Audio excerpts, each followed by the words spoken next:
Doctor ইউনূসকে কেন আওয়ামী লীগ এত ভয় করে এটা নিয়ে একটু কথা বলবো।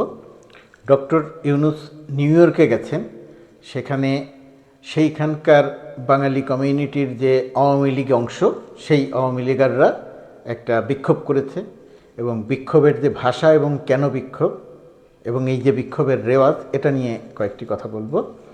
সজীব ওয়াজেদ জয় নির্বাচন এবং শেখ হাসিনার দেশে ফেরা নিয়ে কথা বলেছেন। সজীব ওয়াজেদ জয় সেনাপ্রধান যে বক্তব্য দিয়েছিলেন গতকাল, সেটার প্রতিধ্বনি করেছেন, সেটা নিয়ে কয়েকটি কথা বলবো। প্রথমে যদি আসি যে ডক্টর ইউনূসকে শেখ হাসিনা এবং আওয়ামী লীগ এত ভয় পায় কেন।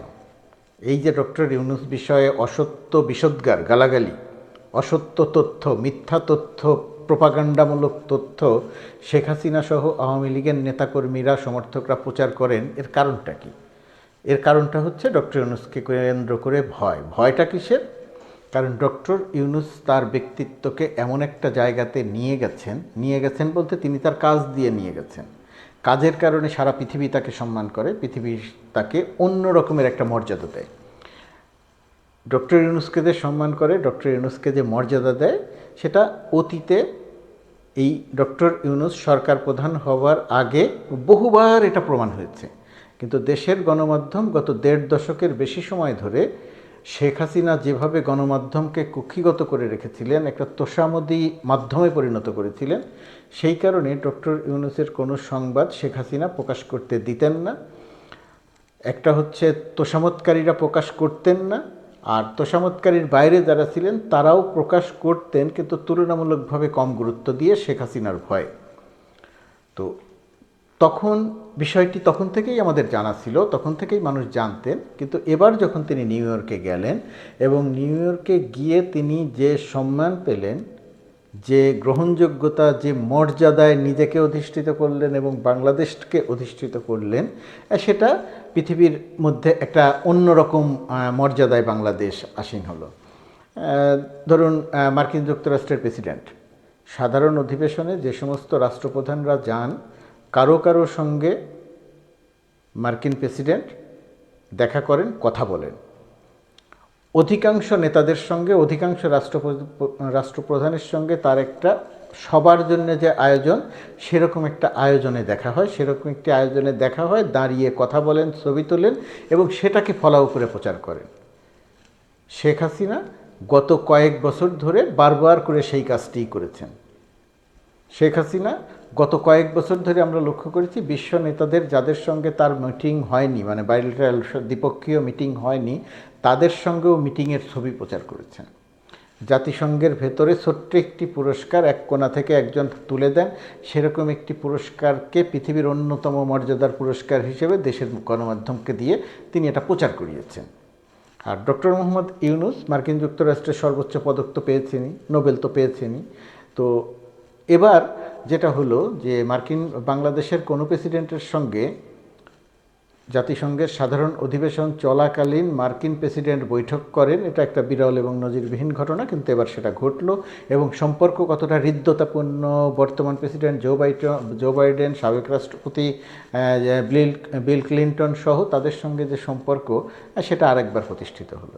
কিন্তু ওই যে আওয়ামী লীগের একটা প্রোপাগান্ডা সেল আছে, সেই প্রোপাগান্ডা সেলটা একটা প্রচার করছে, সেটা হচ্ছে ডক্টর ইউনূস তাদের লোক। হ্যাঁ, ডক্টর ইউনূস তাদের পছন্দের লোক। তাদের পছন্দের লোক মানে ডক্টর ইউনূসের কাজ তারা পছন্দ করেন। বিল ক্লিন্টন প্রথম যখন নির্বাচনে অংশ নিতে চান, তখন নির্বাচনে অংশ নেবেন যে ঘোষণা দিয়েছিলেন, সেই ঘোষণার সময় তিনি ডক্টর ইউনূসকে আমন্ত্রণ জানিয়ে নিয়ে গিয়েছিলেন মার্কিন যুক্তরাষ্ট্রে। এবং মাইক্রো ফাইন্যান্স বা ক্ষুদ্র ঋণ, ডক্টর ইউনূস বিল ক্লিন্টন তার বক্তৃতায় বলেছিলেন, যদি আমি বিজয়ী হই, যদি আমাকে ভোট দেন, তাহলে আমি এই ক্ষুদ্র ঋণ আমেরিকার সর্বত্র বা আমেরিকার যে সমস্ত পিছিয়ে পড়া প্রদেশ আছে সেই জায়গাগুলোতে আমি ইমপ্লিমেন্ট করব। বিষয়টার গুরুত্ব উপলব্ধি করবেন। তো সেই জায়গাতে তারা তাদের লোক মানে কি, ডক্টর ইউনূসের কাজ তাদেরকে আকৃষ্ট করেছে, সেই কারণে তারা তাদেরকে পুরস্কার দিয়েছে এবং সম্মান দিয়েছে। এবারও সেটি দেখা গেল। এখন এই যে সম্মান দেয়া, এই যে সম্মাননা, এর জন্য যে আওয়ামী লীগের প্রোপাগান্ডা সেল বলে হিলারি ক্লিন্টনকে চাঁদা দিয়েছেন, বিল ক্লিন্টনকে অমুকটা করেছেন, ডক্টর ইউনূস হিলারি ক্লিন্টনকে 1 টাকাও চাঁদা দেননি, কোনো প্রমাণ কোথাও নাই। শেখ হাসিনা তো মিথ্যা কথার একটা ডিপো, তো সেখানে কোথাও কোনো জায়গায় প্রমাণ নেই। গ্রামীণ আমেরিকা চলে আমেরিকার নিয়ম অনুযায়ী। ডক্টর ইউনূস সেটার অনারারি চেয়ারম্যান। সারা পৃথিবীতে যত গ্রামীণের নামে যত প্রতিষ্ঠান আছে সেগুলোর চেয়ারম্যান ডক্টর ইউনূস। নির্বাহী ক্ষমতা তার নয়, সেটা তিনি পরিচালনাও করেন না, তার নামে পরিচালিত হয়। সেটা মার্কিন যুক্তরাষ্ট্রের ভেতর থেকে অর্থ সংগ্রহ করা হয়, মার্কিন যুক্তরাষ্ট্রের নিয়ম অনুযায়ী পরিচালিত হয়। একই রকমভাবে সারা পৃথিবীর সব জায়গাতে সেভাবে পরিচালিত হয়। এখানে ডক্টর ইউনূসের কোনো টাকাও নাই। ডক্টর ইউনূস কাকে টাকা দেওয়া হবে, কোথায় খরচ করা হবে, পরিচালনা কিভাবে হবে, কোথাও কোনো কিছু দেখেন না। সুতরাং এই প্রোপাগান্ডা আছে যে যেহেতু টাকা দিয়েছিলেন নির্বাচনী ফান্ডে, সেই কারণে তারা তাকে সম্মান জানান। একেবারে ভুয়া, মিথ্যা, প্রোপাগান্ডা, অপপ্রচার। যাই হোক, এটা নিয়ে বেশি কথা বলবো না। তো এই সমস্ত কারণে শেখ হাসিনা এবং আওয়ামী লীগ ডক্টর ইউনূসকে ভয় পায়, যে সবচেয়ে বড় ব্যক্তিত্ব। শেখ হাসিনা ১.৫ দশক জোর করে ক্ষমতায় থাকলেন, মার্কিন যুক্তরাষ্ট্র তাকে কখনো কোনো সম্মান দিল না। আর ডক্টর ইউনূসকে তারা সম্মান দেয়।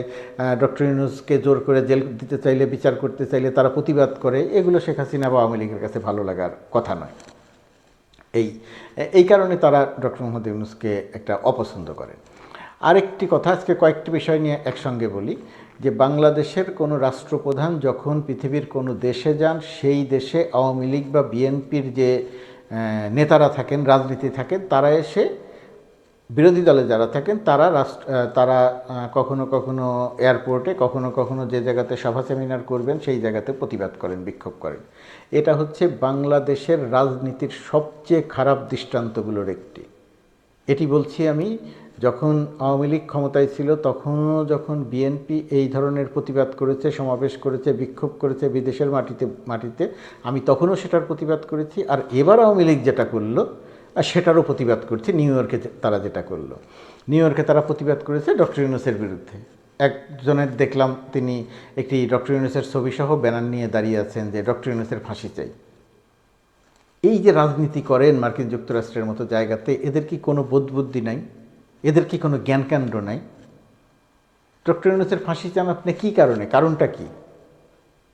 শেখ হাসিনা জোর করে ক্ষমতায় ছিল। শেখ হাসিনার বিরুদ্ধে ছাত্র জনতা বিক্ষোভ করেছে, বিদ্রোহ করেছে, আন্দোলন করেছে, গণ অভ্যুত্থান সংগঠিত করেছে। শেখ হাসিনা গুলি করে মানুষ হত্যা করেছে কমপক্ষে 700 থেকে 1000 মানুষ হত্যা করলো শেখ হাসিনা।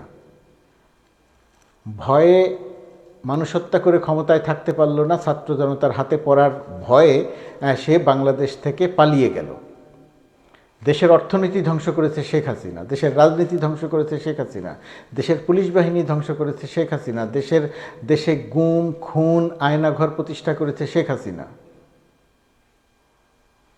তো বিচার যদি হয়, ফাঁসি যদি হয়, সেটা তো শেখ হাসিনার চাইতে হবে। ডক্টর ইউনূসের ফাঁসি চাইবেন কেন? ডক্টর ইউনূস তো জোর করে ক্ষমতা দখল করেনি। ছাত্র জনতা অভ্যুত্থান ঘটিয়ে ডক্টর ইউনূসকে আমন্ত্রণ জানিয়ে নিয়ে এসেছে দেশকে পুনর্গঠন করার জন্য। তাহলে তার ফাঁসি কেন চাইছেন? এটা বুঝতে পারি যেন একটা বেকুবের মতো আচরণ, কোনো কিছু না বুঝে। ওই যে শেখ হাসিনা যখন বিদেশ থেকে ফিরতো, শেখ হাসিনাকে সম্বর্ধনা দেওয়া হতো, যে কেন আপনারা সম্বর্ধনা দিতে এসেছেন? তাহলে তিনি মাদার অফ হিউম্যানিটি পুরস্কার পেয়েছেন। মাদার অফ হিউম্যানিটি যে কোনো পুরস্কার নয়। মাদার অফ হিউম্যানিটি ব্রিটেনের সম্ভবত গার্ডিয়ান একটা সম্পাদকীয় লিখেছিল, রোহিঙ্গাদের যখন আশ্রয় দেওয়া হয় বাংলাদেশে, তখন শেখ হাসিনাকে মাদার অফ হিউম্যানিটি বলেছিল। এটা শেখ হাসিনাকে খুশি করার জন্য তারা লিখেছিল, যাতে রোহিঙ্গাদের তিনি আশ্রয় দেন। শেখ হাসিনা মনে করেছিল রোহিঙ্গাদের আশ্রয় দিয়ে তিনি নোবেল পুরস্কার পেবেন, কিন্তু এটা তো অলীক কল্পনা ছিল। মাদার অফ হিউম্যানিটিতে কোনো পুরস্কার ছিল না, একটা সম্পাদকীয়তে লেখা হয়েছিল। যে পত্রিকার সম্পাদকীয়তে শেখ হাসিনাকে মাদার অফ হিউম্যানিটি লেখা হয়েছিল, সেই পত্রিকা এবারের আন্দোলনের সময় শেখ হাসিনাকে লিখেছে কুমিরের কান্না। অর্থাৎ শেখ হাসিনার কান্নাকে তারা অভিনয় হিসেবে দেখিয়েছে, শেখ হাসিনার কান্নাকে তারা কৌশল হিসেবে দেখিয়েছে, এটা সত্যিকারের কান্না নয়। তো আগে যারা মাদার অফ হিউম্যানিটি উপাধিকে নিয়ে গর্ব করতেন, তারা কি এখন লিখবেন যে ক্রোকোডাইল টিয়ার্স? তারা কি এখন বলবেন যে শেখ হাসিনাকে গার্ডিয়ান কুমিরের কান্নার সঙ্গে তুলনা করেছে শেখ হাসিনার কান্নাকে, শেখ হাসিনার অভিনয়কে? বলবেন না। প্রোপাগান্ডা চালালে তো এইগুলো বলতে হয় না। তবে বাংলাদেশের রাজনীতির, প্রবাসের রাজনীতির এই ধারা পরিবর্তন হওয়া দরকার। আমি এই মুহূর্তে অবস্থান করছি টোকিওতে, জাপানে। তো জাপানেও এরকম অবস্থা আছে, কিন্তু তুলনামূলকভাবে পৃথিবীর অন্য যে কোনো দেশের চেয়ে জাপানে আওয়ামী লীগ, বিএনপি বা পরস্পর প্রতিপক্ষ রাজনৈতিক দলগুলোর মধ্যে সহনশীল অবস্থা অত্যন্ত কি বলবো, মানে উল্লেখ করার মতো। যদিও আমার এবার এখনও আওয়ামী লীগ বিএনপি কারণ নেতৃবৃন্দের সঙ্গে দেখা হয়নি, কিন্তু ইতিপূর্বে যতবার এসেছি ততবারই আওয়ামী লীগ এবং বিএনপি নেতৃবৃন্দের সঙ্গে একই অনুষ্ঠানে একই জায়গায় দেখা হয়েছে এবং তারা পরস্পরের প্রতি শ্রদ্ধা রেখে কথা বলেছেন এবং তারা প্রতিনিয়তই এক অনুষ্ঠানে উভয় পক্ষ উপস্থিত থাকেন। এটা জাপানে একটা বিরল ঘটনা বলতে পারেন।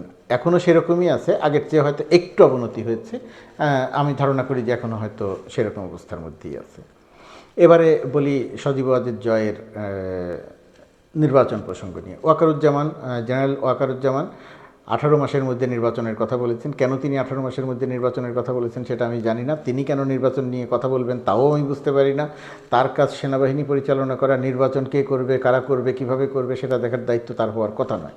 সেই সুরে সুর মিলিয়ে সজীব ওয়াজেদ জয় বলছেন আওয়ামী লীগও 18 মাসের মধ্যে নির্বাচনের কথা বলা হয়েছে, আমরা এতে খুশি।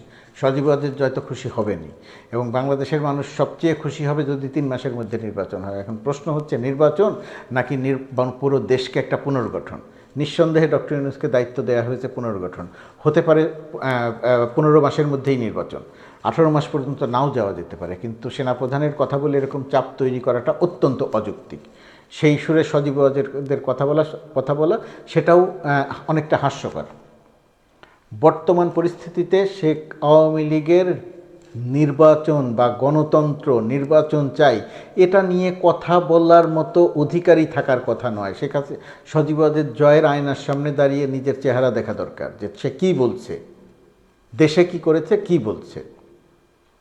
অধিকার পাওয়ার কথা নয়। এখানে আরেকটা কথা বলে নিই। কয়েকদিন আগে নির্বাচন কমিশন সংস্কারের বিষয়ে যে কমিটি গঠন করা হয়েছে, যেটা সংস্কারের জন্য যে কমিটি, সেটার প্রধান তো বদিউল আলম মজুমদার। বদিউল আলম মজুমদার বাংলাদেশের নির্বাচন ব্যবস্থা নিয়ে অনেক কাজ করেছেন, গুরুত্বপূর্ণ কাজ করেছেন, বহু বছর ধরে তিনি এই কাজটি করছেন। তো তাকে দায়িত্ব দেওয়া হয়েছে, এটা ঠিক আছে, কিন্তু তার একটি বক্তব্য আমাকে খুবই হতাশ করেছে। তিনি বলছেন রাজনৈতিক দল হিসেবে আওয়ামী লীগের সঙ্গে আলোচনা করব না, আওয়ামী লীগ নির্বাচনে অংশ না নিলেও এই নির্বাচন গ্রহণযোগ্য হবে। আমার কাছে মনে হয়েছে এগুলো অত্যন্ত অপ্রাসঙ্গিক এবং মানে একটা বিতর্ককে আমন্ত্রণ জানিয়ে সামনে আনার মতো বক্তব্য, এবং তার কাছ থেকে আমি কোনোভাবেই এরকম বক্তব্য প্রত্যাশা করিনি। এখানে আমি আমার অবস্থান পরিষ্কার করি। আওয়ামী লীগের সঙ্গে আলোচনা করা হবে কি না, আওয়ামী লীগ নির্বাচনে অংশ নিবে কি না, আওয়ামী লীগ নির্বাচনে অংশ না নিলে নির্বাচনটি প্রশ্নবিদ্ধ হবে কি না। প্রথমত কথা, আওয়ামী লীগের সঙ্গে আলোচনা করা হবে না, এটা অত্যন্ত অযৌক্তিক কথা। অবশ্যই আওয়ামী লীগের সঙ্গে আলোচনা করতে হবে। প্রশ্ন আছে এখানে, কোন আওয়ামী লীগের সঙ্গে আলোচনা করতে হবে? আওয়ামী লীগের বর্তমান যে নেতৃত্ব, শেখ হাসিনা সহ বর্তমানের যে নেতৃত্ব, পুরো নেতৃত্বটি হত্যাকাণ্ড এবং দুর্নীতির সঙ্গে সম্পৃক্ত। আবারও বলছি, পুরো নেতৃত্বটি, শেখ হাসিনা সহ পুরো নেতৃত্বটি হত্যাকাণ্ড, ছাত্র জনতা হত্যাকাণ্ড, 700 থেকে 1000 মানুষ হত্যার সঙ্গে এদের সম্পৃক্ততা, চুরি, লুট, জালিয়াতির সঙ্গে এদের সম্পৃক্ততা, দুর্নীতির সঙ্গে এদের সম্পৃক্ততা। বর্তমান সরকারের দায়িত্ব শেখ হাসিনা থেকে শুরু করে সকল নেতা, চুরি, বাটপারি, দুর্নীতির সঙ্গে যারা জড়িত তাদের বিচার করা। তাদের বিচার প্রক্রিয়া সম্পন্ন করে অথবা বিচার প্রক্রিয়া চলমান অবস্থাতে যদি নির্বাচন হয়, আওয়ামী লীগকে অবশ্যই নতুন নেতৃত্ব নিয়ে সামনে আসতে হবে। আওয়ামী লীগ যদি এদেশে রাজনীতি করতে চায়, অবশ্যই নতুন নেতৃত্ব নিয়ে সামনে আসতে হবে। সরকারের অবস্থান এখানে কী হবে জানি না, আমি আমার কথা বলছি। নতুন নেতৃত্ব নিয়ে আওয়ামী লীগ যদি সামনে আসে এবং ছাত্র জনতা হত্যার জন্য যদি ক্ষমা চায় দেশের মানুষের কাছে, তাহলে নিশ্চয়ই সেই আওয়ামী লীগের সঙ্গে নির্বাচন কমিশন সংস্কারের আলোচনা নিশ্চয়ই হতে পারে এবং আমি মনে করি করা দরকার। কিন্তু বর্তমান নেতৃত্বকে অক্ষুণ্ণ রেখে, বর্তমান নেতৃত্বকে সামনে রেখে, শেখ হাসিনাকে সামনে রেখে, শেখ হাসিনাকে দলের নেতৃত্ব রেখে যে 1000 মানুষের হত্যাকারী, সেই মানুষকে সামনে রেখে যদি বলে যে এই আওয়ামী লীগের সঙ্গে আলোচনা, নিশ্চয়ই সেই আওয়ামী লীগের সঙ্গে আলোচনা নয়, নিশ্চয়ই সেই আওয়ামী লীগের বিচার হবে, সেই আওয়ামী লীগের সঙ্গে আলোচনা হবে না। তবে এটা বদিউল আলম মজুমদারের মুখ থেকে ব্যাখ্যা বিশ্লেষণ না করে এ ধরনের কথা বলাটা খুবই আপত্তিকর যে আওয়ামী লীগ নির্বাচনে অংশ না নিলেও নির্বাচন প্রশ্নবিদ্ধ হবে না। নতুন আওয়ামী লীগ, নতুন নেতৃত্বের আওয়ামী লীগ যদি নির্বাচনে অংশ নেয় তা অংশ নেবে, পুরনো যারা আছে তাদের বিচার হবে, কারো জেল হবে, কেউ খালাস পাবে। খালাস পাওয়ার পরে নিশ্চয়ই সে পার্টির সঙ্গে সম্পৃক্ত হতে পারে। সজীব ওয়াজেদ জয় যে বলেছেন 18 মাসের মধ্যে নির্বাচন, নিশ্চয়ই 18 মাসের মধ্যে নির্বাচন হতে পারে, 18 মাসের চেয়ে বেশি লাগতে পারে, কমও লাগতে পারে। এটা তো সজীব ওয়াজেদ জয়ের কথার উপরে নির্ভর করছেন না, তারা তো হত্যাকারীর সহযোগী। সুতরাং এই বর্তমান সময়ে কার অবস্থান থেকে কি কথা বলা দরকার সেটা খুব গুরুত্বপূর্ণ। এটা বদিউল আলম মজুমদার থেকে শুরু করে সরকারের সঙ্গে যারা আছেন তাদের সবার বিষয়টি মানে হৃদয়ে মানে উপলব্ধি করা দরকার। একই রকমভাবে সজীব ওয়াজেদ জয় এবং শেখ হাসিনা বা আওয়ামী লীগের উপলব্ধিতে আসা দরকার, সে যে রাজনৈতিক দলটিকে নিয়ে কথা বলছে সেই রাজনৈতিক দলটি একটি হত্যাকারী রাজনৈতিক দল, ছাত্র জনতা হত্যাকারী। তো সেই ছাত্র জনতা হত্যাকারী রাজনৈতিক দলের মুখপাত্র হয়ে ওয়াশিংটনে বসে কথা বললে সজীব ওয়াজেদ জয়ের কথা বাংলাদেশের মানুষের কাছে যেমন গুরুত্ব পাবে না, সরকারের কাছেও গুরুত্ব পাবে না। বিদেশি কোনো রাষ্ট্র বাংলাদেশে নির্বাচন করে দিবে না।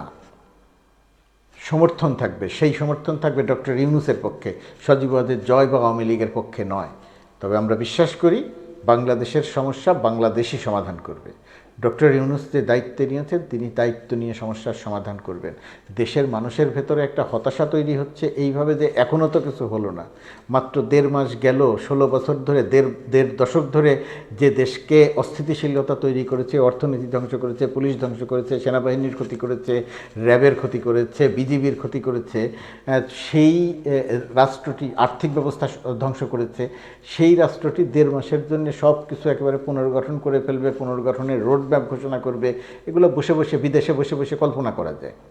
ওই যে কানাডাতে 2-1 আছেন, অমুক জায়গাতে 2-1 আছেন, বসে বসে কল্পনা করা যায়। ক্ষমতা হারানোর বেদনায় এরা বিকারগ্রস্ত মানুষে পরিণত হয়েছেন। এদের কারো নামের আগে কবি, কারো নামের আগে তথাকথিত সাংবাদিক, সাবেক সাংবাদিক, এরা আসলে এক একজন বিকারগ্রস্ত মানুষে পরিণত হয়েছেন। দেশেও এমন মানুষ আছেন। এই বিকারগ্রস্ত মানুষ ফেসবুকে আওয়ামী লীগকে আরও বিকারগ্রস্ত করে তুলছেন। বুদ্ধি দেন ক্ষমা চাইতে, বুদ্ধি দেন নতুন নেতৃত্বের।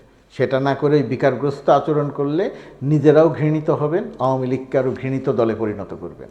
ডক্টর ইউনূস যে সম্মান নিয়ে পৃথিবীতে আছেন এর চেয়ে বেশি সম্মান পাওয়ার সুযোগ নাই। সুতরাং ডক্টর ইউনূস বাংলাদেশের হৃদয়ে আছেন এবং বিশ্বাস করি যে কাজ দিয়ে তিনি সারা পৃথিবীর কাছে আরও স্মরণীয় হয়ে থাকবেন।